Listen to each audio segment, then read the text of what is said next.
yra sausa oda, ją būtina drėkinti drėkinamaisiais kremais arba emolientais. Emolientai yra tepami visam kūnui.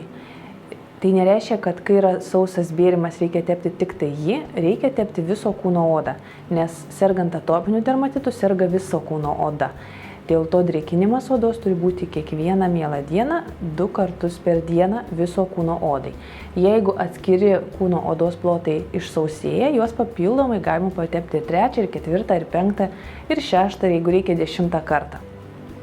Kalbant apie emolientus, emolientai turi pagrindinį darbą sudrėkinti odą ir atstatyti odos apsauginę funkciją.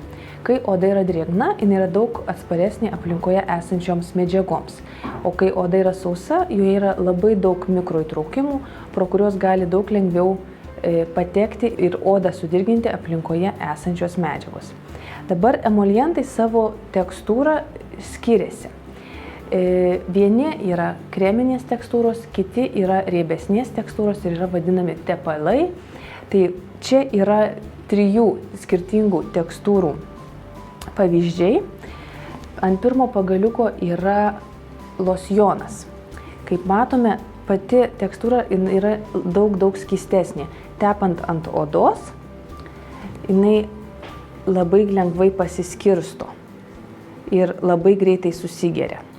Tokios tekstūros emolientai yra puikiai tinkami vasaros metu arba ten, kur oda yra plona, sakykime, veido srityje, raukšlių srityje.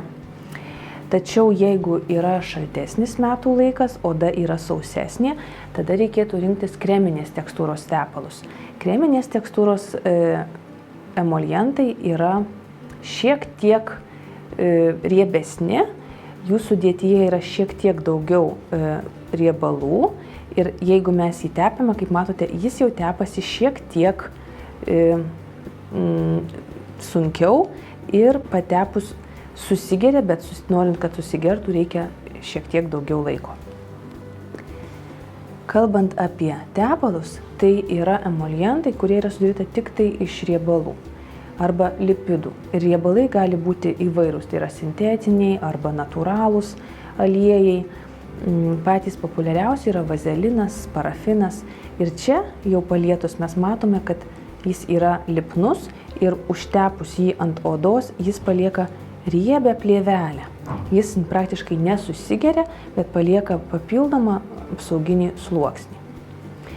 Tepalų turinčias priemonės rekomenduojama tepti labai šaltų metų laiku prieš einant į lauką, kai už langų yra -20 ir daugiau, arba kai oda yra labai išsausėjusi su įtrūkimais. Kartais šios visus emolientus galime maišyti. Jeigu yra paskirti 2 ar 3 kremai gydytojo, kartais nelabai aišku, kurį reikėtų tepti. Iš tiesų, pirmas yra visada tepamas drėkinamasis kremas, antras sluoksnis yra tepamas vaistas, o jeigu jų tekstūra skiriasi, tai tada galima tepti pagal tekstūrą. Pirmas sluoksnis visada būna to kremo, kuris susigeria lengviausiai.